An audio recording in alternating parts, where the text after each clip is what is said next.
تو وہ اس کے ساتھ رعایت برتیں گے، اسے کم سزا دی جائے گی اور اس کی بیوی کو معاف کر دیا جائے گا۔ جب یہ ڈیل ہو گئی تو ڈیوڈ نے بتایا کہ اس واقعے کے اصل مجرم اس کی بہن ایتھل روزنبرگ اور بہنوئی جولیس روزنبرگ ہیں۔ ڈیوڈ کی کہانی کے مطابق جولیس روزنبرگ جو امریکی فوج میں انجینئر تھا، وہ روسیوں کا جاسوس تھا۔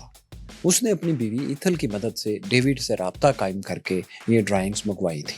ان ڈرائنگز کے ساتھ جو نوٹس تھے، ضروری نوٹس تھے، وہ ایتھل نے ہی ٹائپ کیے تھے۔ ڈیوڈ کے ان انکشافات کے بعد ایتھل اور اس کے شوہر جولیس روزنبرگ کو گرفتار کر لیا گیا۔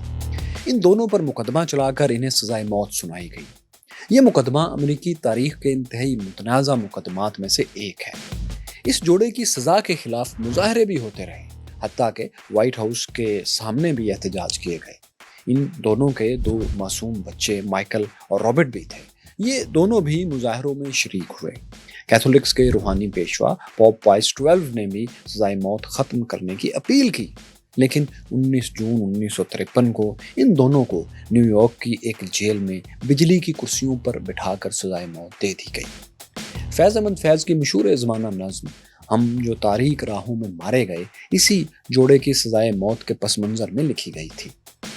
دوستو، یہ وہ دور تھا جب امریکہ میں میکارتھیزم بھی عروج پر تھا۔ یہ نام ایک سینیٹر جوزف میکارتھی کے نام پر رکھا گیا تھا۔ وہ کمیونزم کے سخت دشمن تھے۔ انہوں نے امریکہ کے ہر شعبے میں کام کرنے والوں پر کمیونسٹ ہونے کے الزامات لگا کر ان کے خلاف کارروائیاں شروع کر رکھی تھیں۔ میکارتھیزم کی وجہ سے ہزاروں ملازمین کو نوکریوں سے نکالا گیا۔ پولیو ویکسین تک کو کمیونسٹ سازش کا نام دے دیا گیا تھا۔ یہاں تک کہ چارلی چیپلن، ایک سپر سٹار، انہیں بھی غداری کے الزامات سہنا پڑے اور امریکہ چھوڑ کر واپس یورپ میں آنا پڑا۔ میکارتھیزم کا ساتھیوں کیا الزام ہوا اور روزنبرگ کے مقدمے سے اس کا اصل میں تعلق کیا تھا، اس سب پر ہم نے الگ سے بھی ایک ویڈیو بنائی ہے، آپ یہ بھی دیکھ سکتے ہیں۔ پھر اٹامک بام بنانے والے سائنسدان اوپن ہائمر اور مینہٹن پروجیکٹ پر بھی آپ ہمارا یہ ویڈیو ضرور دیکھیے گا۔ بہرحال دوستو، روس نے مبینہ طور پر امریکی ڈرائنگز ہیک کر کے یا کسی بھی طریقے سے ایٹم بم بنا لیا تھا۔ صرف ایٹم بم ہی نہیں بنایا تھا، بلکہ امریکہ کے خلاف ایک نیا محاذ بھی کھول لیا تھا۔ وہ محاذ یورپی ممالک کو زبردستی کمیونسٹ بلاک میں شامل کرنے کی کوشش کا تھا۔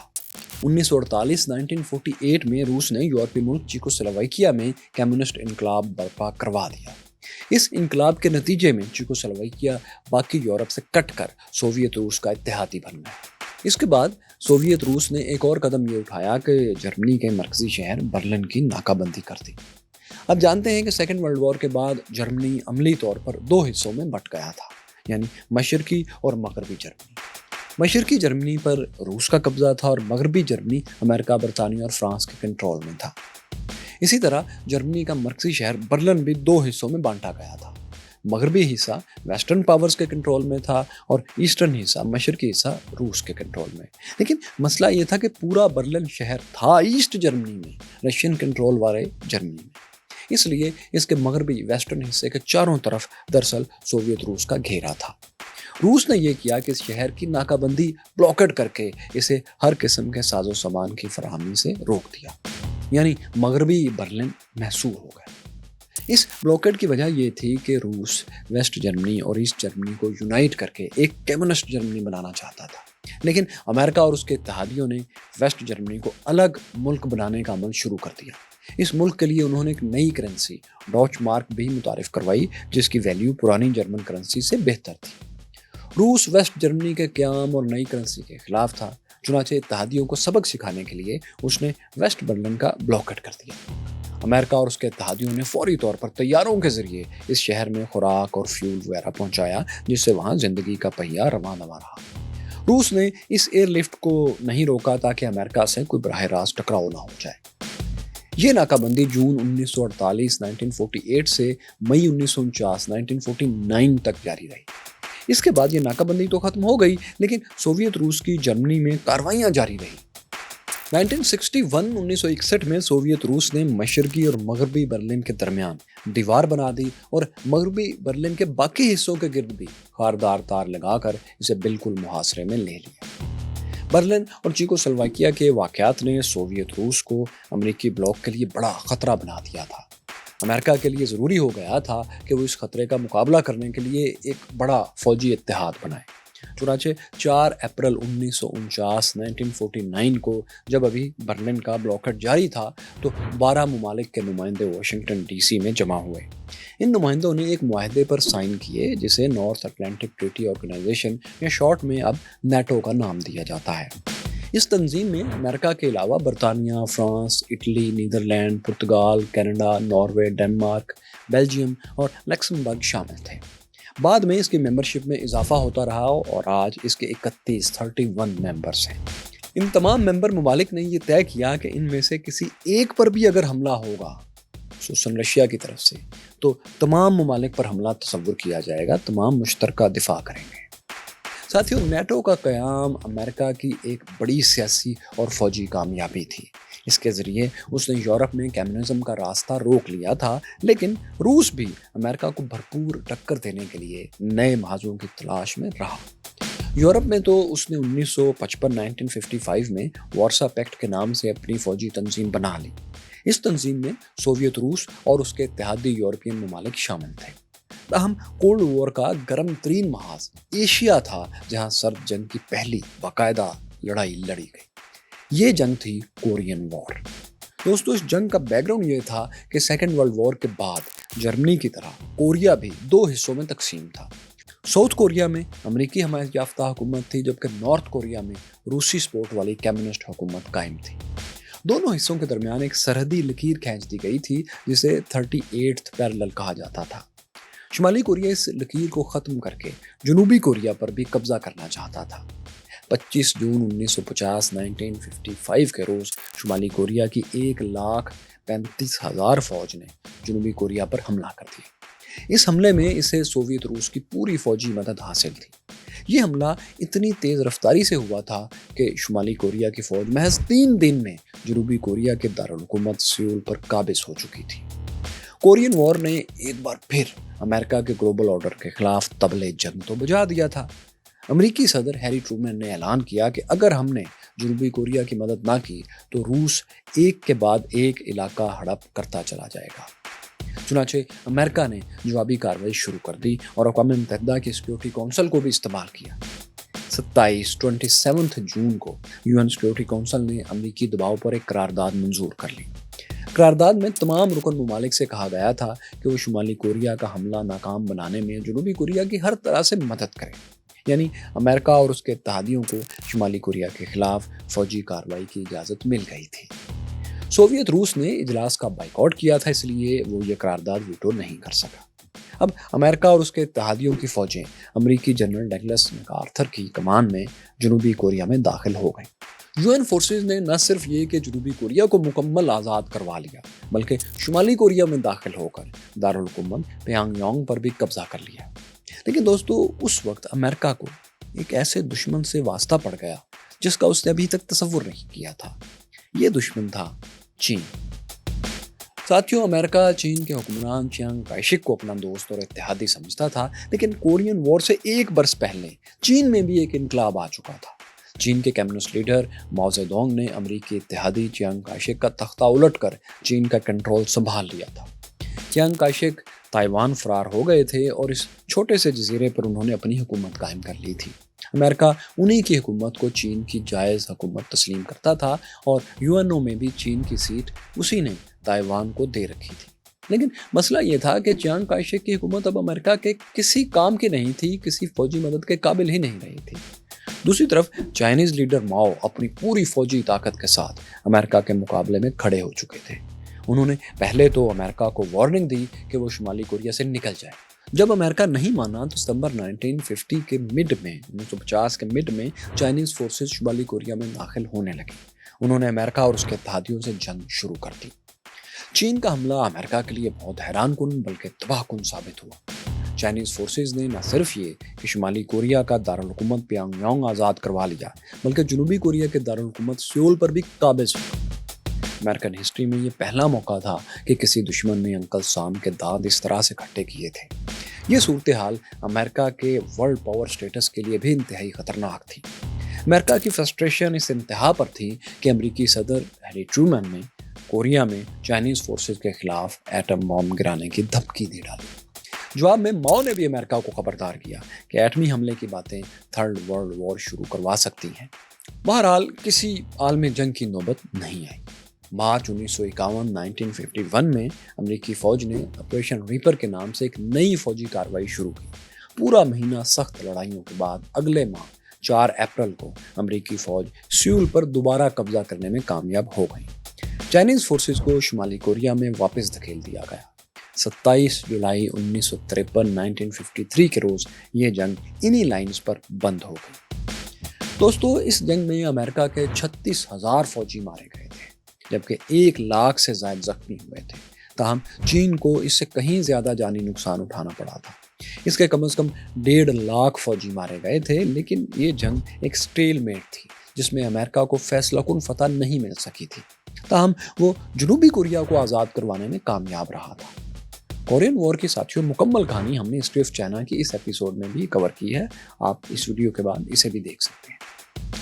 خیر ساتھیوں، امریکہ نے جنوبی کوریا کی تو کامیاب حفاظت کی تھی، لیکن اب اس کی سوویت روس کے ساتھ خطرناک ہتھیار بنانے اور اسپیس ریس کی جنگ شروع ہو چکی تھی۔ یہ ایک ایسی ریس تھی جس نے پوری دنیا کو ایک بار پھر ایٹمی جنگ کے خطرے سے دوچار کر دیا تھا۔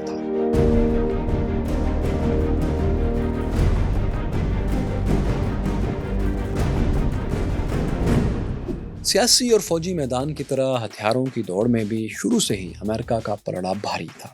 1 نومبر 1952 کے روز امریکہ نے پیسفک اوشن میں مارشل آئی لینڈز کے اندر ہائیڈروجن بم کا پہلا تجربہ کر لیا۔ اس بم کو آئی مائک کا نام دیا گیا تھا۔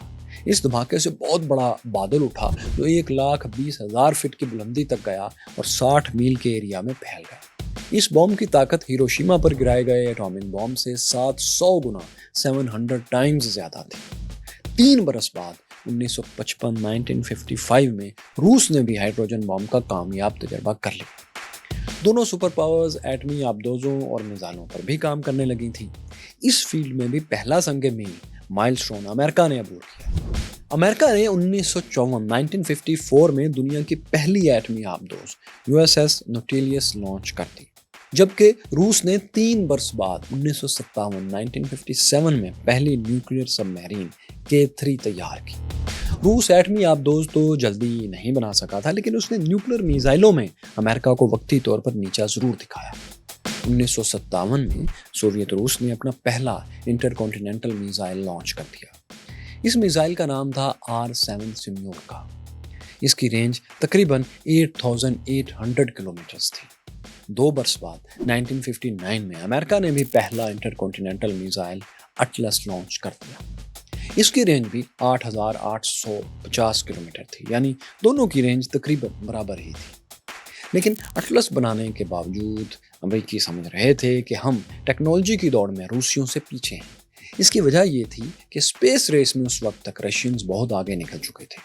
روس نے 4 اکتوبر 1957 کو ایک سیٹلائٹ سپوتنک 1 اسپیس میں لانچ کر دیا تھا۔ یہ دنیا کا پہلا سیٹلائٹ تھا۔ یہ کئی ماہ تک اسپیس میں چکر لگاتا رہا۔ اس نے اسپیس سے زمین پر ریڈیو سگنلز بھی بھیجے۔ اس کے مقابلے میں امریکہ نے بھی 58 میں اپنا پہلا سیٹلائٹ ایکسپلورر 1 لانچ کر دیا تھا۔ امریکیوں کا دعویٰ تھا کہ یہ سیٹلائٹ روسیوں سے بہتر ہے، لیکن ظاہر ہے پہلا سیٹلائٹ اور پہلا انٹر کانٹیننٹل میزائل بنانے کا سہرا تو روس کے سر ہی سج گیا تھا۔ یہ امریکی ایگو کے لیے بڑے دھچکے والی بات تھی۔ 1960 کے صدارتی الیکشن میں یہ بہت بڑا ایشو بن چکا تھا۔ ڈیموکریٹک امیدوار جان ایف کینیڈی نے اس وقت کے صدر آئزن ہاور پر الزام لگایا کہ انہوں نے میزائل پروگرام کی بہتری کے لیے کچھ نہیں کیا۔ انہوں نے امریکی عوام سے وعدہ کیا کہ وہ صدر بن کر امریکہ کے میزائل پروگرام کو بہتر بنائیں گے۔ اس وعدے پر انہیں ووٹس ملے اور وہ امریکہ کے صدر منتخب ہو گئے۔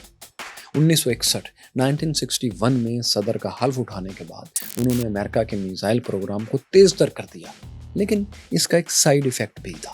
وہ یہ کہ امریکہ اور سوویت روس میں ہتھیاروں کی دوڑ نے امریکی معاشرے کو بہت غیر محفوظ بنا دیا تھا۔ 50s اور 60s میں امریکہ میں ایٹم بم پروف شیلٹرز فروخت ہونے لگے تھے۔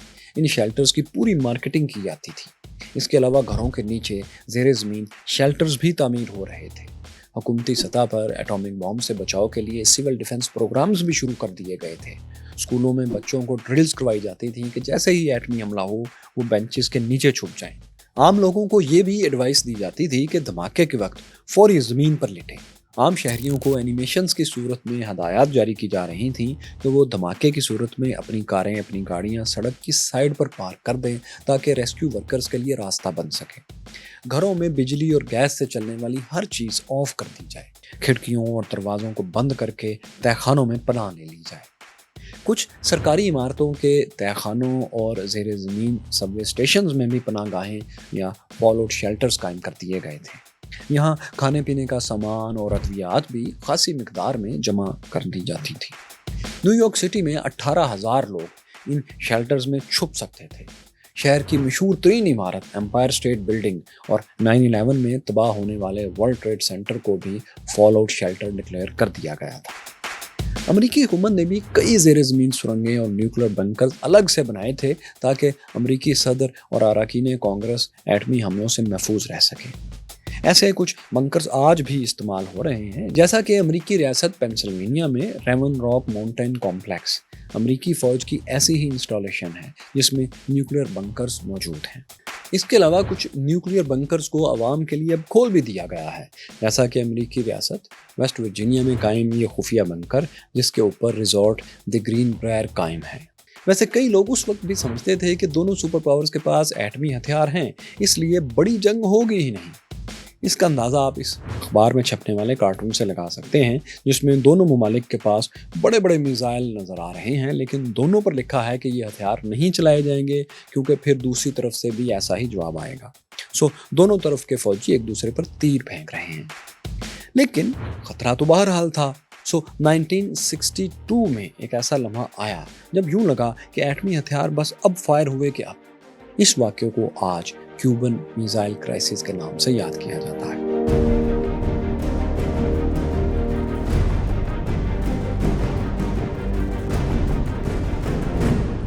1962 میں کیوبا سوویت روس کا اتحادی تھا۔ کیوبا کا ساحل امریکی ریاست فلوریڈا سے محض 161 کلومیٹر دور تھا، 161 کلومیٹر دور۔ روس نے یہ کیا کہ اپنے ایٹمی میزائل چپکے کیوبا منتقل کرنا شروع کر دیے۔ یہ SS-4 میزائل تھے جن کی زیادہ سے زیادہ رینج 2500 کلومیٹر تھی۔ اس کا مطلب یہ تھا کہ یہاں سے امریکی دارالحکومت واشنگٹن ڈی سی اور نیو یارک سٹی سمیت کئی اہم امریکی شہر روسی میزائلوں کی فوری رینج میں آ جاتے تھے۔ یعنی روس کولڈ وار کو امریکہ کے دروازے تک لے آیا تھا۔ لیکن ہوا یہ کہ امریکیوں کو جلد ہی اس خفیہ پروگرام کا پتہ چل گیا۔ 14 اکتوبر 1962 کے روز ایک امریکی جاسوس U-2 طیارے نے ایک میزائل سائٹ کو دیکھ لیا۔ اس کے بعد امریکیوں نے کیوبا کی مزید نگرانی کی تو کم از کم 42 میزائل سائٹس ڈسکور کر لی۔ اس انکشاف سے امریکہ میں کوہرام مچ گیا۔ انٹیلیجنس نے امریکی صدر جان ایف کینیڈی کو اس بارے میں بریفنگ دی۔ 22 اکتوبر کو پریزیڈنٹ کینیڈی نے ٹی وی پر امریکی قوم سے خطاب میں انہیں کیوبا میں میزائلوں کی موجودگی کی خبر دی۔ اس کے ساتھ ہی انہوں نے کیوبا کے بلاکیڈ کا اعلان کر دیا۔ ان کے حکم پر امریکی نیوی نے کیوبا کو گھیر لیا۔ اس دوران 25 روسی جہاز بھی جو مزید میزائل لا رہے تھے وہ امریکی بلاکیڈ لائن سے کچھ دور رک گئے۔ یوں دونوں سپر پاورز میں ایک سٹینڈ آف ہو گیا۔ اب ایسا لگ رہا تھا کہ ایٹمی تصادم بس نزدیک ہی ہے۔ اس دوران ایک اہم واقعہ یہ ہوا کہ 27 اکتوبر کو کیوبن فورسز نے ایک امریکی جاسوس طیارہ مار گرایا۔ پائلٹ روڈولف اینڈرسن مارا گیا۔ اس پر امریکہ نے کیوبا پر حملے کا پلان بنا لیا اور فلوریڈا میں امریکی گراؤنڈ فورسز حملے کے لیے جمع بھی ہو گئیں۔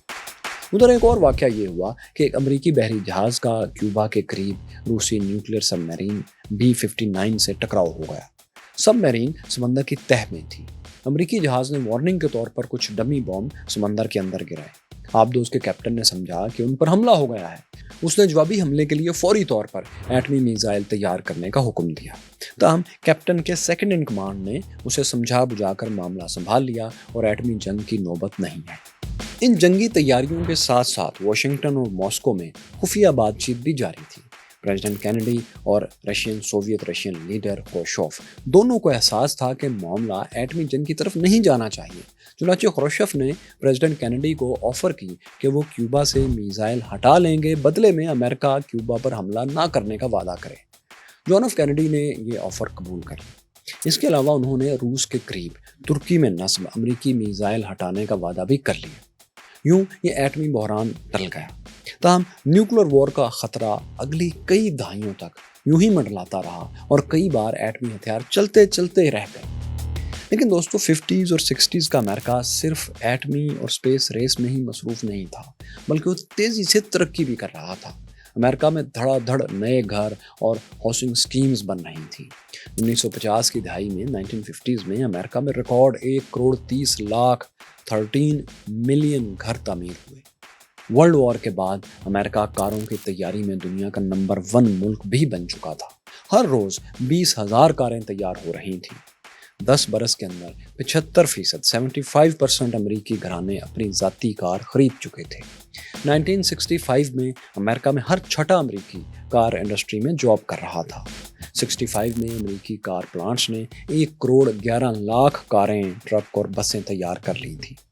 امریکہ کی ترقی کے ساتھ اس کی آبادی بڑھنے کی رفتار بھی بہت تیز ہو چکی تھی۔ ہر 1 گھنٹے میں 330 بچے پیدا ہو رہے تھے۔ اس جنریشن کو بیبی بومرز کا نام دیا گیا تھا۔ ایک اندازے کے مطابق 1946 سے لے کر 1964 تک امریکی جوڑوں نے 7,60,00,000 بچے پیدا کیے۔